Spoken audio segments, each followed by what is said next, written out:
Blog Talk Radio.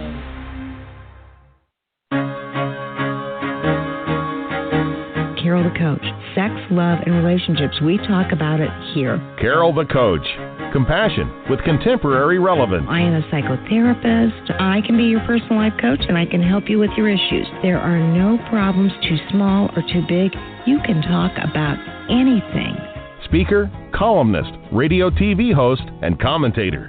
Carol the Coach brings messages of wellness and empowerment within reach of everyday people every day. Almost 5 years ago, I lost my soulmate in an accident. He was killed in a plane crash. Life just, for me, has seemed to stop. There are groups all over the city. I teach one. It is a specific way to start thinking so that you shift how you see the world, which then shifts your energy, and then you feel better and you actually see things differently. Carol the Coach. Always available too at carolthecoach.com.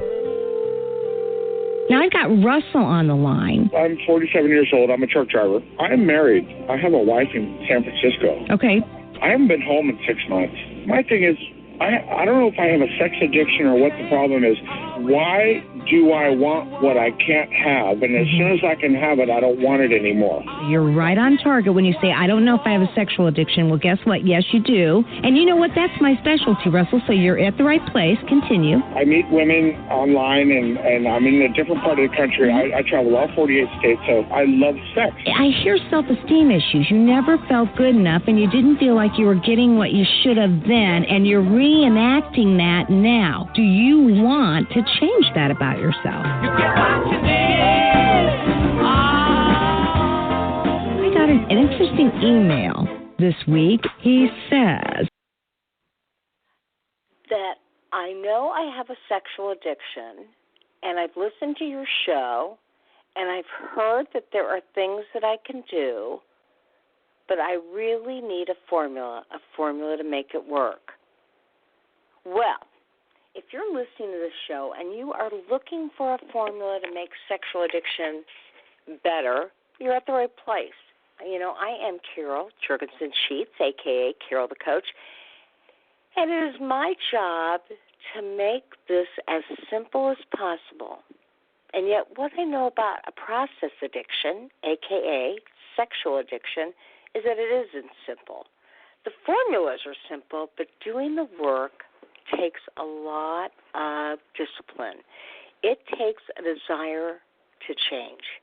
Do you have that? Is that what you want for your life? If you do, oh my goodness, this can be very simple, because when you do the right things, they work. That's my promise to you. You can make your life better. And you know, I've been on the air now for 4.5 years. I know what I'm talking about. And I work with people all day long that either are surrendering to this process and are doing really well. They're, if I may be so bold, half-ass working it, and it's not working so well. Or they're fighting it, and they're making progress, but it is not as easy as you would think it is, or should be. So come on, I got to ask you, if you want this thing to work, can't you get in the mindset where you say, I will do whatever it takes to make my life better. I will do whatever it takes to make my wife or husband trust me again. I will work on the relationship skills that 100% make a difference in our relationship. So, okay, what are you going to do? What are you going to change to make your life better? And you know I talk about the recovery tools, and you know I talk about the recovery point sheet. And tonight, we're actually going to be talking about something a little bit deeper. And, I mean, any couple could listen to this podcast and benefit from it, because we're going to be talking about how do you develop closeness when there's been a betrayal in your life. I mean, I work with people all day long that are not sex addicts, but there's betrayal in their relationship because having an affair was affordable, accessible, and anonymous until they made the choice to share it with their partner. Now, that's what we say about sex addiction. But truly, I have a lot of people that come in and they go, I think I have a sex addiction. And when I really interview them, it's because they've had 2 affairs. 2 affairs is not a sex addiction. A sex addiction is when you have a compulsion to continue your behavior despite the fact that it's disruptive and you can't stop, and it increases in intensity and frequency, and it makes you hate yourself, and it interferes with your relationship, and literally it delves into one of 10 types of sexual addiction, whether that be fantasy, whether that be pornography, exhibitionism, voyeurism, frauderism, exploitation, bartering, trading for sex. You know, for some of you, you may just have had an affair. But I'm glad you're here anyway, because I promise you that the information that I give you will help you to be a better person, to live a better recovery, and to develop the closeness that you so deserve. Okay? And tonight we're going to be talking with a client who has really worked hard on something called Intimacy Anorexia. And Intimacy Anorexia is when you have in your relationship an inability to get close because of the betrayal or because of past traumas. And so we're going to be talking to a man who has really researched this. He has lived it. He has worked it in his own marriage, and he's going to give us the bullet points to what does it take to get better. And that really is what life is all about. What does it take to get better so that you live a life where you're proud of who you are? If you have a partner, you feel fortunate to get to improve that relationship. If you don't have a partner, then you've got to form other relationships that bring you great satisfaction. You know, not everybody has to have a relationship, but I've got to tell you, it is key to wanting to change yourself to be the best person possible. So if I've got sex addicts out there that don't have anybody in their life, stick around. These are all tips that you can use to enhance your relationships at work, with your family, with your friends. I mean, it's Relationship 101 tonight.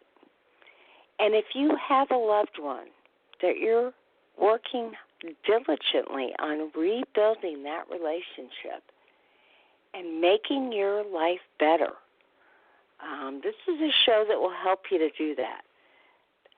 Because I'll tell you, Intimacy Anorexia, that means that there is no closeness, there's no vulnerability, there's no receiving and giving, and as a result, what that means is that you're living in a shallow relationship that still really desires a closeness. Because here's what I know to be true. We all want to be close. We all want to be able to count on each other. Now I'll just share something with you. I have a place in Florida, and you know from last weekend that there was a lot of damage done to our Florida homes. And it's hard to be 500, 800, 1,000 miles away and not know what is going on. You have to really depend on people. And what I know to be true is that I do want to be with people that can help me to feel better about my situation. Is this something that equates to what you have lost in your relationship? Oh, probably not. But the important part is that you feel comfortable receiving closeness that we all deserve. You know, so many of us have grown up in families where we really didn't have an opportunity to feel close. Our parents, although they did the best that they could, they really were not able to reaffirm us as kids, identify our strengths.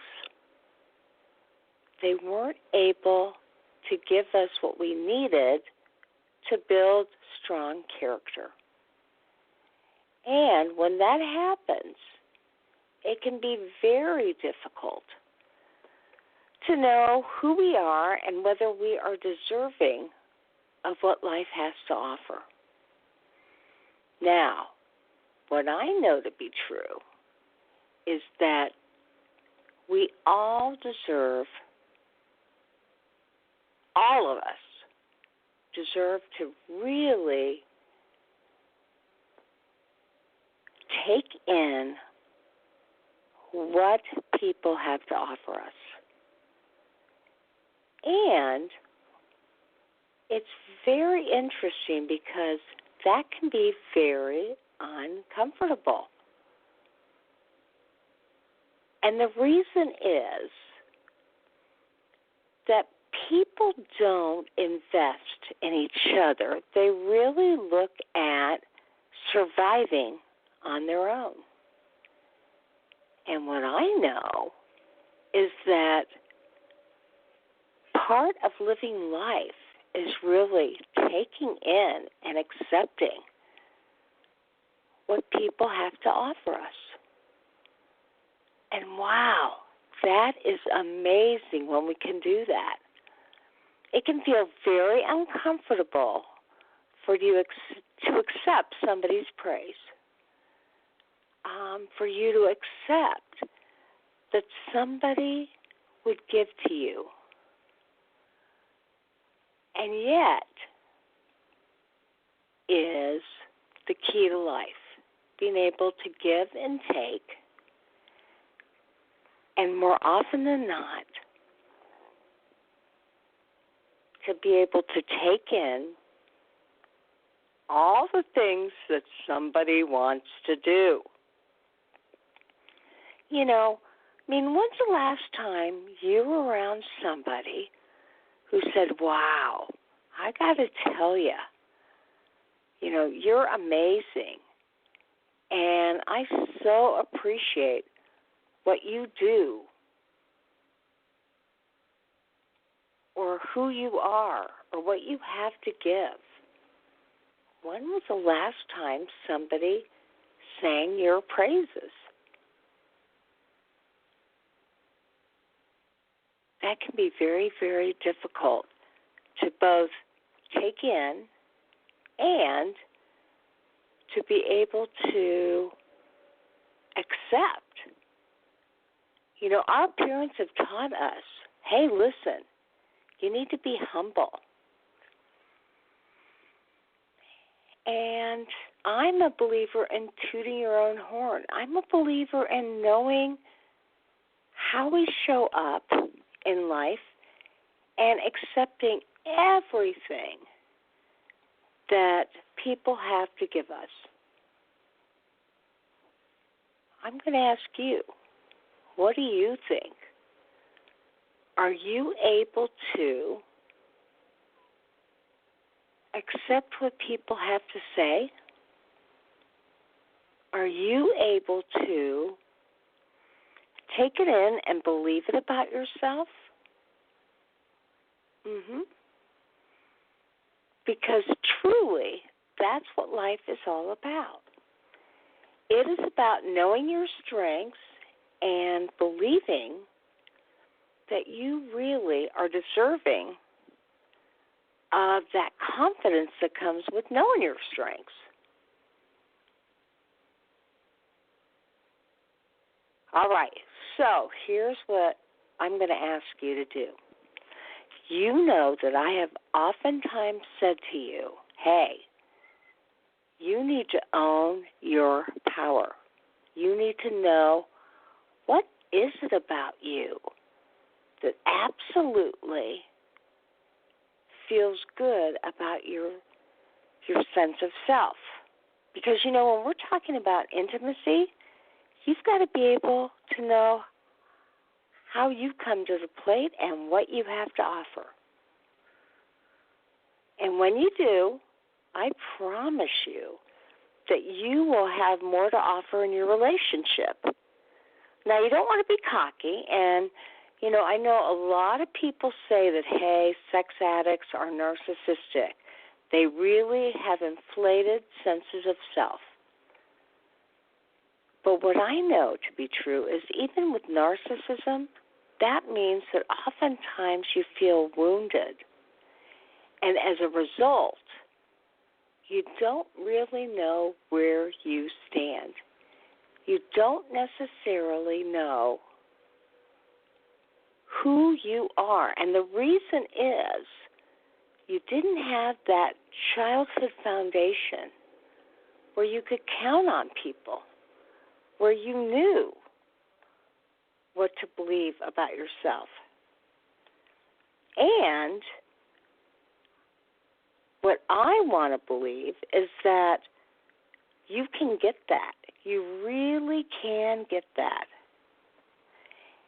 And here's what I know can be very, very difficult, and at the same time, it makes all the difference in the world in being able to be there for your partner. When you know who you are and when you know what gifts you bring to the table, you can give that to your partner. And you can make a very smart choice in terms of giving your partner those things that your partner needs. And that is the first step to developing true closeness and to being able to connect. And if you've ever heard my show, you know that the antidote to sexual addiction is connection, and that's why we are talking about intimacy anorexia tonight and emotional closeness. So I want to welcome you to the show. We've got an expert because he has lived it, he has read it, he has studied it, and he's trained with some of the greatest. Rob, welcome to the show tonight. Hi, Carol. I'm glad to be here. Yeah, I am so happy to have you on. Now, what would you say for you is the definition of intimacy anorexia?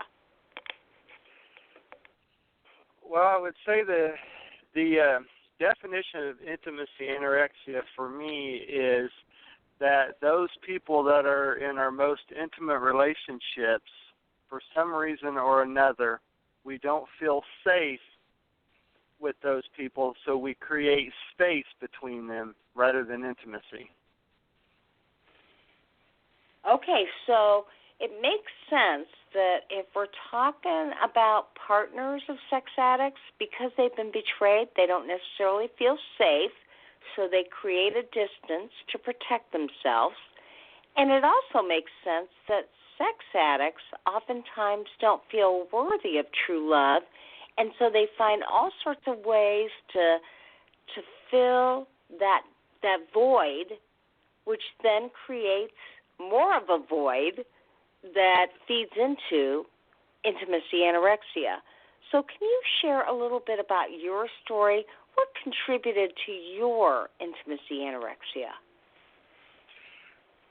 Okay, as I was growing up, a lot of this had to do with the traumas and such that I suffered when I was younger. I grew up with a very verbally abusive household, and I was also expected to be to do work that at a very young age I was around older people that expected me to act like an adult when I really wasn't.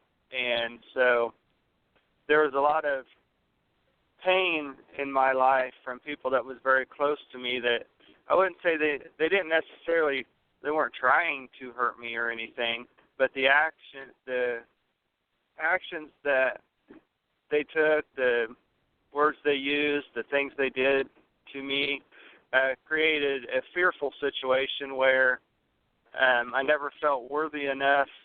I never felt like I was, I just didn't feel safe around those people that were closest to me. I had a lot of issues that involved being used for other people's emotional well-being rather than nurtured and take care of for myself. And that it just felt wrong, like it wasn't meant to be. And we're talking at an age of 11, 12 years old, enmeshment, where I was emotionally supportive of other adults, which I really is not a place for an 11 and 12-year-old to be. So I didn't really recognize it or understand it at the time, and I certainly didn't understand that part of my life was making me react during my marriage, but it really caused a lot of fear in me that people, when they got very close to me, were going to hurt me. And so that's why I pushed away for those people that was closest to me. Okay, and how long were you in active addiction? I would say probably 30 years. If you consider active addiction being masturbation, pornography, and that's such of addiction, at least 30 years. Okay, and so clearly, what was your journey to getting healthy and to being able to find emotional closeness? Well, it started looking at the first step of it probably was finding some grace from some people and realizing first that I'm not the only one, that there are other guys that have very similar stories, that have very similar fears of mine, and they were able to overcome those things, and they were able to get better. So that was the first step, is realizing there's somebody else other than me.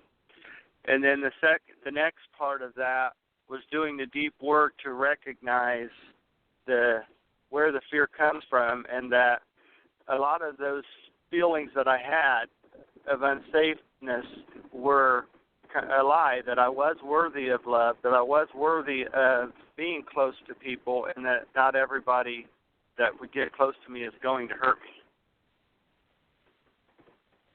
Okay, so very clearly you figured out that not everybody that was going to get close to you would hurt you, because it did seem like growing up as a kid, being a younger child, you had older siblings and family members that did not treat you age appropriately. As a matter of fact, they kind of took happiness in exposing you to things that you shouldn't have been exposed to at an early age. Yeah, my brother was 7 years older than me.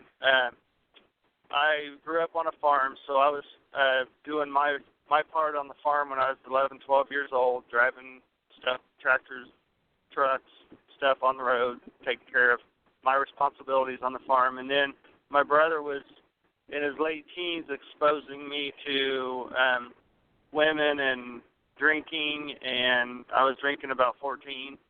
So, yeah, I was living more of an adult lifestyle before I even had my license than a lot of people. And so when I would react like a 12-year-old or a 14-year-old, I would get made fun of and picked on, and, you know, so I just didn't feel I was worthy enough. And it took a lot of work, a lot of going to 12-step meetings, working my 12-step program, and a lot of spiritual work was involved in finding that place of worthiness for myself to be able to lean in. And it was scary at first to actually, what we say is lean into somebody, because having a angry household at me because of the things that I've done, but still have to lean in and reach for closeness, was a hurdle to overcome. But it started in the community I was involved with, and being more intimate with the guys in my 12-step groups, and sharing with them and finding out that they had love and compassion for me. And that's really what started my journey, and still working on it.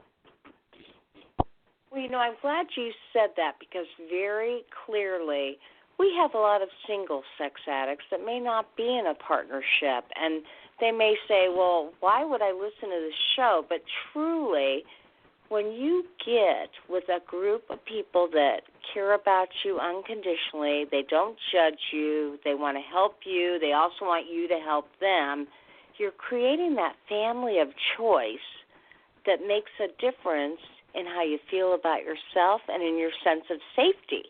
And that's what you needed to be safe. Would you agree? Yeah, I did. I needed to re-mentor myself, re-nurture myself, and the guys in the group are able to do that for me. And it's not just that they have accountability also.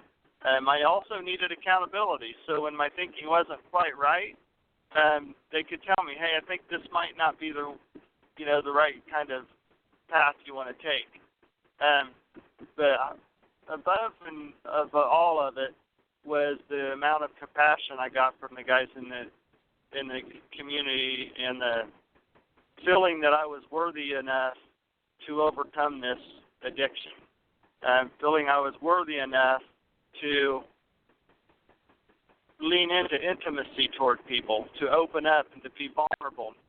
Because really when we're talking about intimacy, we're talking about vulnerability. And to be vulnerable to another person, to sit and tell my entire story, all the good, all the bad, all the ugly, and then those guys to give me a hug afterwards and say, yeah, me too on this part of the story, and me too on that part of the story.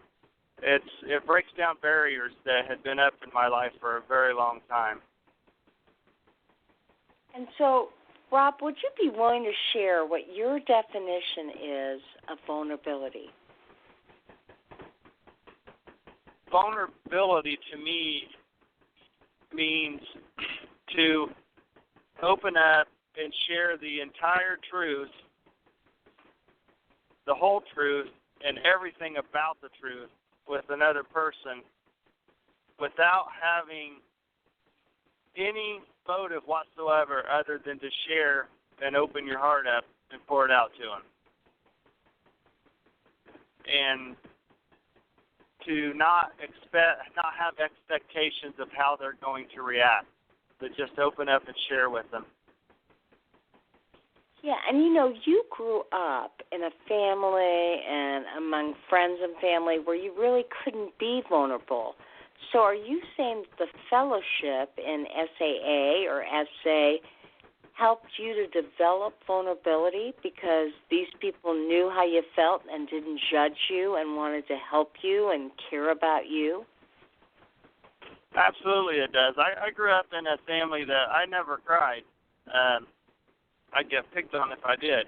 And we suppressed emotion. It was a lot of, I was around a lot of alpha males my whole life. I wrestled for 13 years, in sports, fights, and this and that. And it was just that male bravado environment that I grew up in. And to go into these groups and cry in front of other men is something I would have never thought I was capable of doing. But it's been really good for me to do that and to shed tears with other men and to really express how I felt from the inside and what my worst fears were and what my darkest times of my life were in my most shameful thoughts that I've had in my head and the shameful things that I've done with other men, and then still be accepted by them, there's quite a bit of power in that. Yeah, absolutely. I bet there is a lot of power, because truly, when you can be your authentic self and not fear judgment and be accepted for that, it reinforces that sense of, yeah, I am okay exactly as I am. I'm glad you mentioned that, because really being my authentic self is where this Intimacy Anorexia journey has kind of been taking me. I used a number of different types of behaviors to create space with other people so that I did not have to reveal who my authentic self is. And now that I'm trying not to do that, I get to be myself all the time in front of people, and I don't have to hide it. I don't have to make up a story about it. I can just be my most authentic self and be vulnerable that authentic self that I have is good enough. And that's really kind of where the Intimacy Anorexia for me came from, was a place of never feeling that my authentic self would be accepted and would be good enough.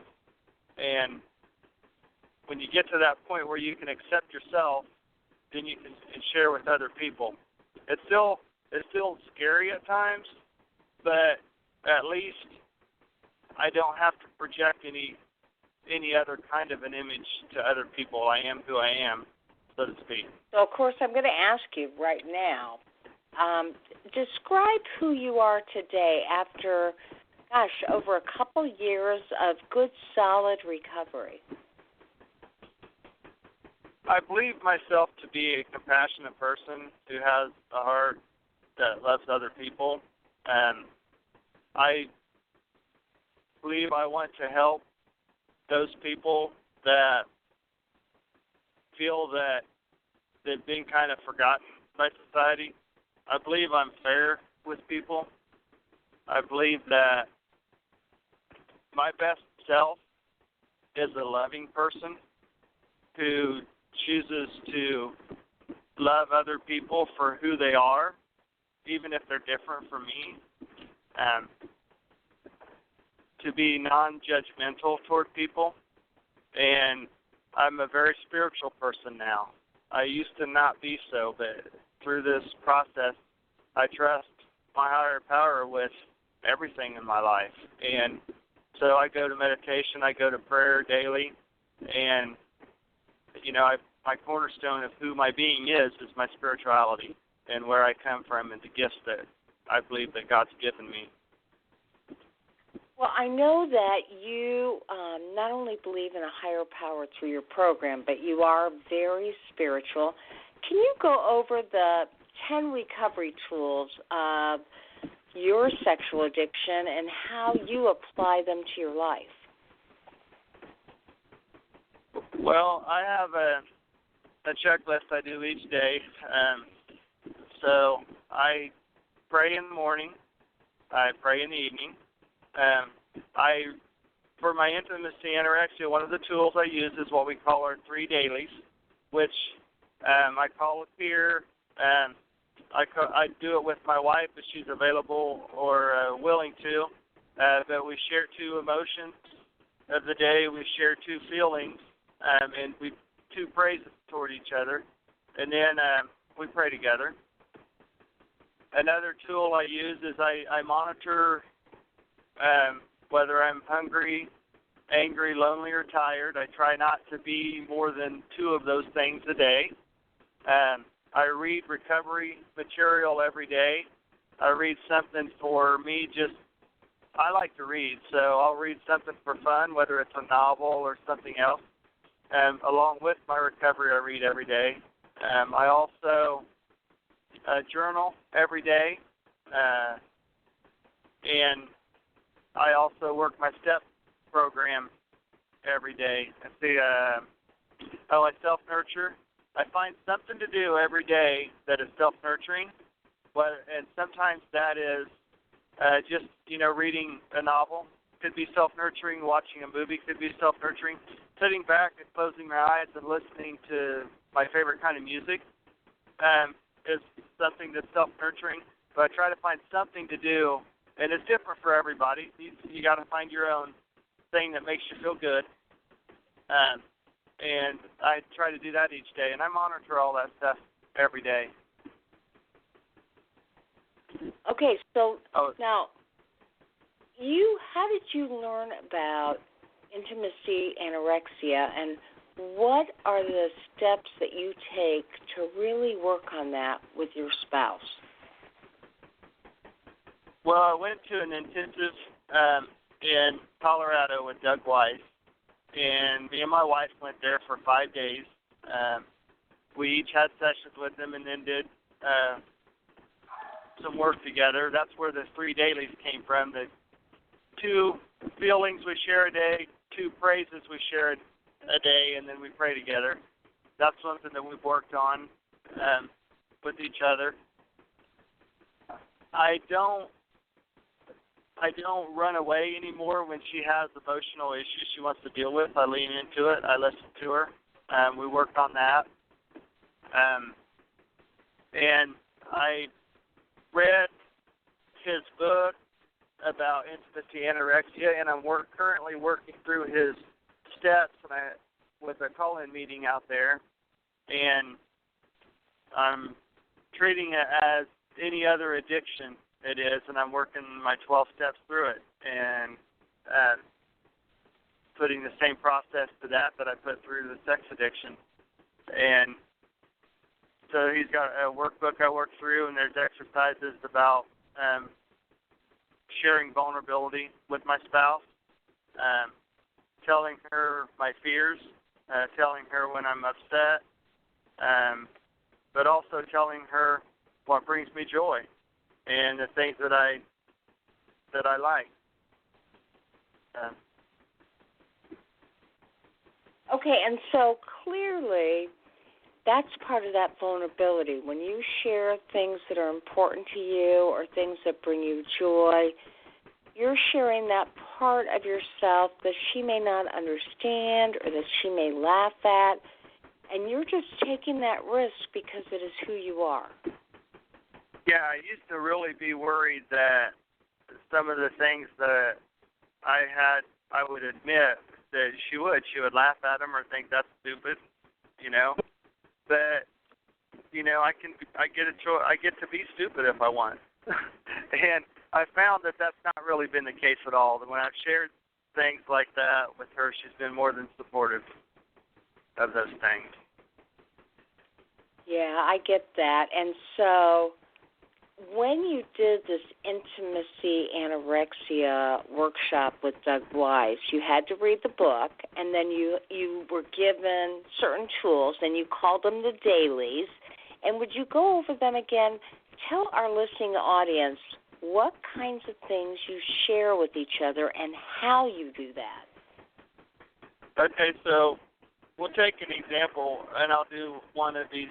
So one of the feelings, we'll say, we'll pick a sad, and I'll say, well, I feel sad when I see the devastation that's happened in the hurricane. Okay, and that might spark off a conversation.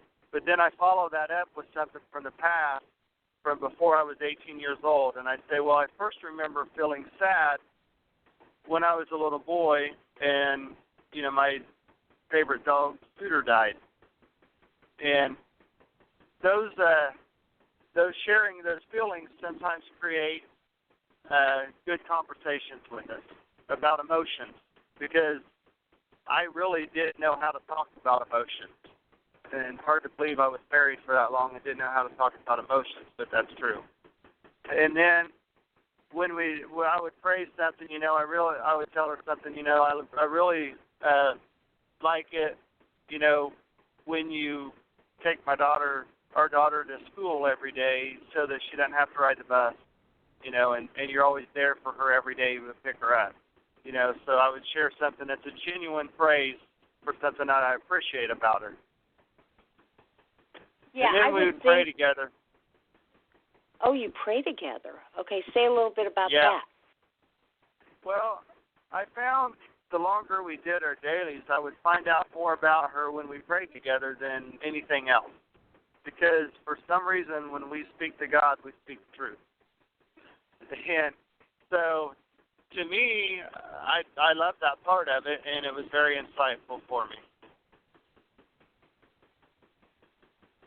Well, and actually, it seems like about the same time you were doing your Intimacy Anorexia, you also found a church and a pastor and a whole doctrine that you could believe in. Now, do you think that was a coincidence, or do you think that's part of the promises of the program of sexual addiction? It is part of the promises to the program, because I had certain personal opinions of religion as I grew up. I've seen some people that I did admire, and so I made my own decision up and followed my own self, and kind of as an addict made myself God and made everybody in my family worship me. And through the process of finding out that, there is a God and it's not me, in my recovery, I became more open. And, that led to a little bit different acceptance of people for who they are. And that also led me to to follow my wife. I can't say I found it. My wife found a church and a pastor and just a congregation that I just fell in love with. I love these people. They're real and they make me feel good. But they challenge me at the same time. And they follow along with what's in my heart to helping people, and they're really there to help other people.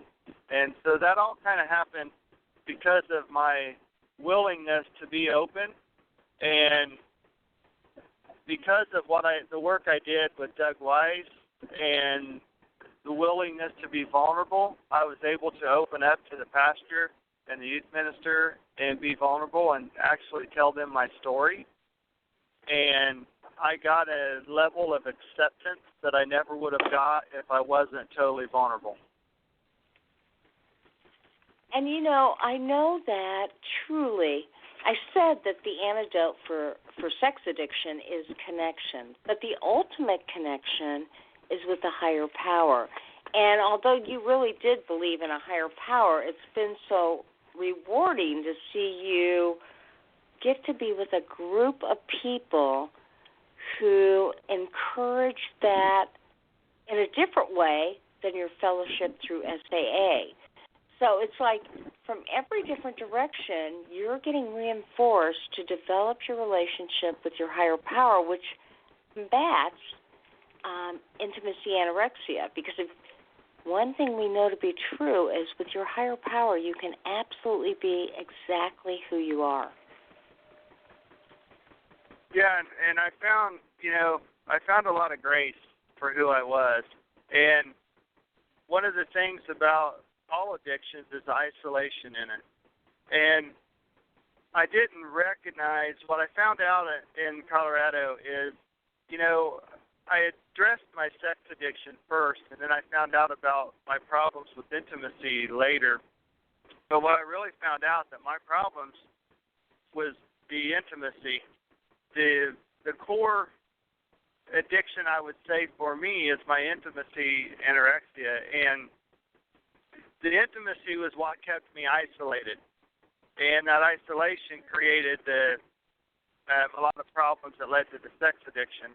And had it not been addressed, the intimacy part addressed, where I could open up and be in a larger community of people and make bigger connections, I don't know how long the recovery, how difficult it would have been for the sex addiction recovery. It just made that recovery so much more easier by opening up with the intimacy. Yeah, and again, you were open to seeing all of that. I mean, clearly, ask God to direct you, and when you get information, you take it in, and it's more evidence that you're on the right path. Now, let me ask you, if there was one thing right now that you would want for your marriage so that you could take your relationship to the next level, what would it be? For my wife to feel as comfortable being as vulnerable as I do. And I know she's not comfortable being vulnerable because she still has a lot of fear surrounding me.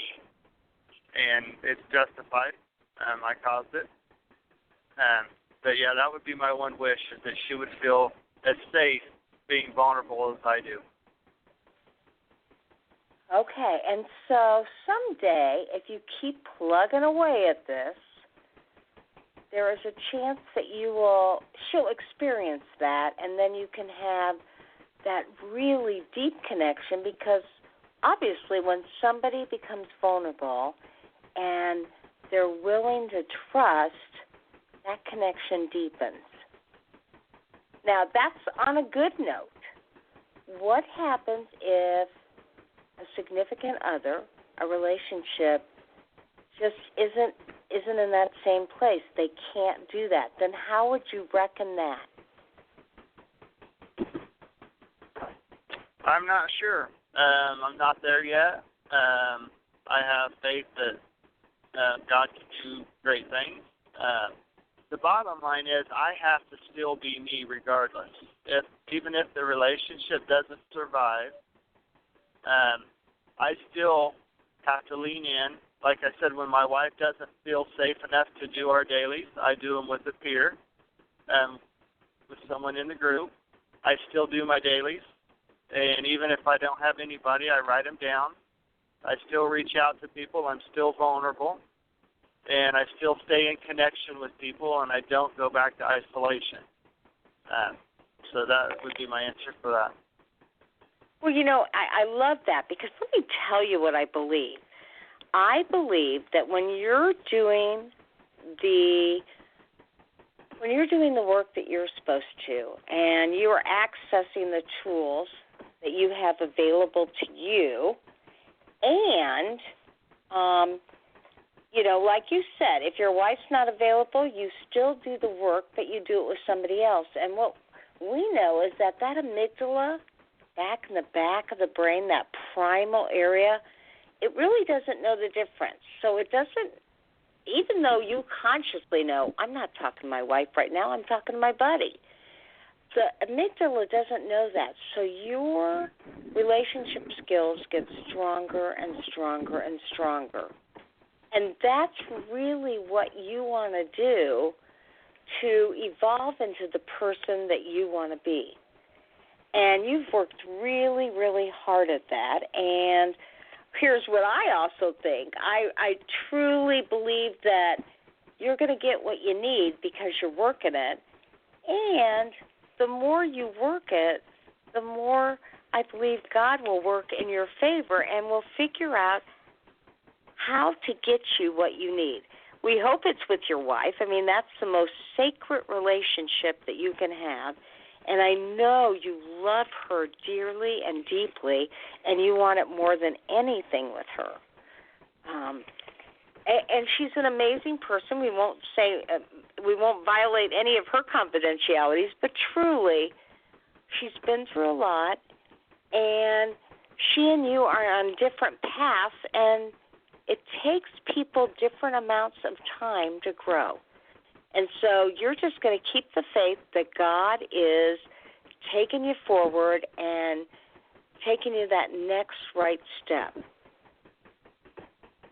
Yeah, I am. And I will add, too, that when I started doing these with a peer, even when my wife didn't feel like it, he liked it so much that we still do it. So a lot of days I'll do it both with my wife and a peer, my dailies, because he enjoyed the exercise so much that we continue to do it regardless of whether I do it with my wife or not, because it's helping him too.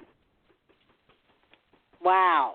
So you not only do it with your wife, but you do it with your peer if he's available. You do it with your wife if she's available, and sometimes you do it twice. And that has to double your relationship skills. So I can really appreciate how hard you work on your relationship skills, but really it's your skills, isn't it? It's your sense of self. Yeah, it is. And it's growing into who I wish myself to be. So before we end, what do you think is the most important contribution you have gotten from working on Intimacy Anorexia? What would you tell our listeners out there who may go, yeah, I want more closeness in my relationship, and right now, we face the other side in bed, we don't talk, we're not vulnerable, it's hard to love each other? I would say first and foremost was probably the knowledge of the game that I was playing.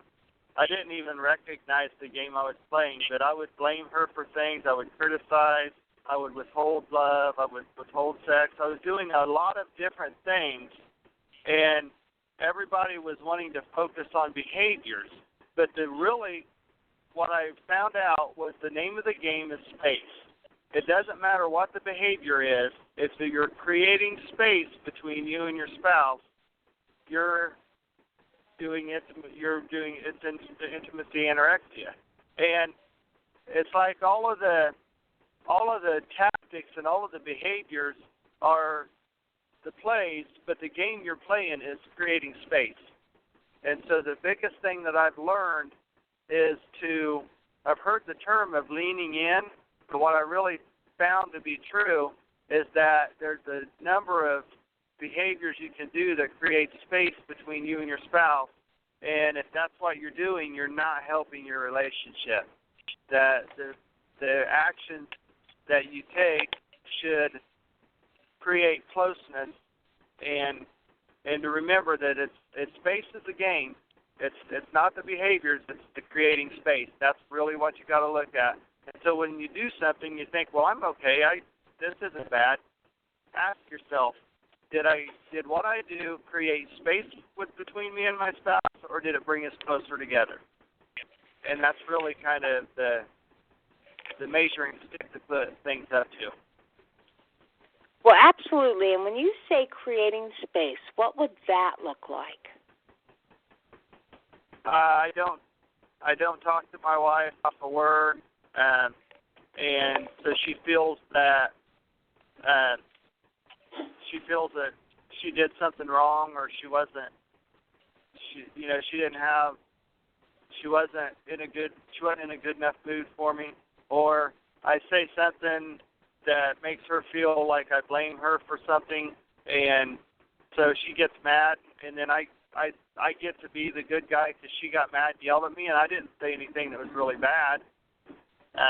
So, as an example, I could say something like, the food, the food wasn't as, maybe it wasn't. My wife's a great cook, so I'm gonna start by saying that she's a fantastic cook. But let's say I complain about something I ate at night. I say, well, it just wasn't like it was last time. Simple statement. I think it's truth, but it hurts her feelings, and so she's like, well, what was wrong with it? And so I take it that she's being angry at me, and so my wife's mad at me, so I'm going to go pout, or I'm going to go watch the ball game, or something to that effect. And it's not my fault. I just told her the truth, but she got angry about it. So I'm blaming her for her anger, but I get to have the space that I wanted. I get to go off and be isolated by myself, and I don't have to talk to my wife. When the truth of the fact was, I should have leaned in and asked, well, I'm sorry, did I make you angry? Or I would have talked about it, I didn't mean anything by it, or explain myself. That's the difference between leaning in and creating space. Creating space, I use her anger to go run off or be by myself. Leaning in would be I would explore her anger and ask her why she was angry. And she could explain to me, well, what you said was very hurtful. But then I could explain, well, I didn't mean to hurt you, but it's just, last time it was fantastic or something. Well, it's taking that risk. When you say vulnerability, I say to myself, gosh, vulnerability means you take the risk to find out more information about what's going on. And certainly when you take that risk then oftentimes what ends up transpiring is you can get hurt. But at the same time, as an emotionally mature person, what you find is that when you take that risk, you get more information so that you can better understand your partner.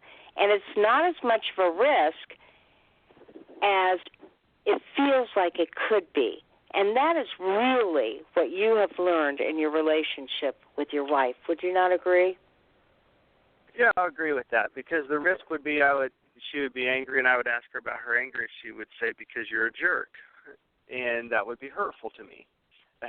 So that's the risk you're taking, but that's not necessarily usually the case.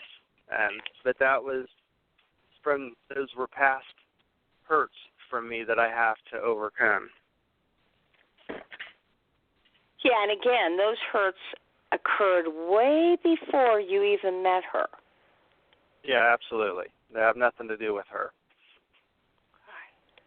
So as we end for tonight, is there anything that you would encourage our listening audience to do to better enhance their own life and their relationships? Have courage to lean into vulnerability. Being your authentic self and being vulnerable is where the joy in life comes from. It doesn't come from isolation and hiding from people. If you have the courage to reach out with that joy, the promises happen, and it will come back to you to reward you. Oh, I get that. And so you would have them have that courage to take that risk and be vulnerable. And the book that Doug Weiss wrote, can you repeat that again?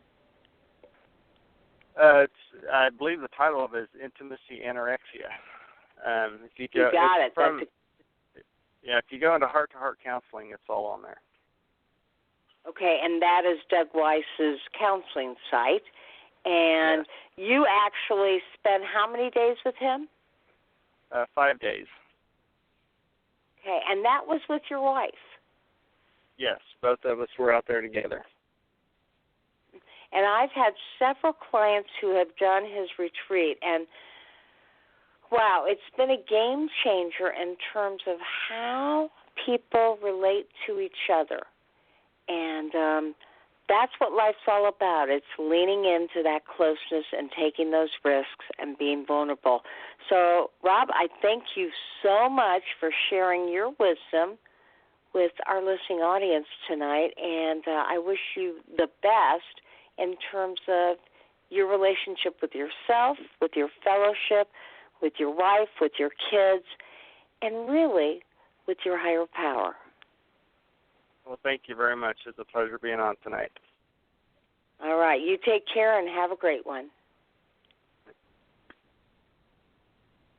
Okay, so here we are. We have definitely worked with Rob to understand how he could work with emotional and intimacy anorexia to get closer so that he can truly make a difference in the lives of anybody that he works with. And as you've heard, you know, when his wife isn't available, he is able to do it with another person in the fellowship, and that makes all the difference in the world. Okay, so I just want to encourage you. You know, I always say at the end of every show, I want you to have the courage to be yourself. And what that truly means is take the risk, be vulnerable, and lean into that connection with the people you love. You have a great week, and we'll see you next time for Sex Help with Carol the Coach. We'll talk again real soon. Have a great week.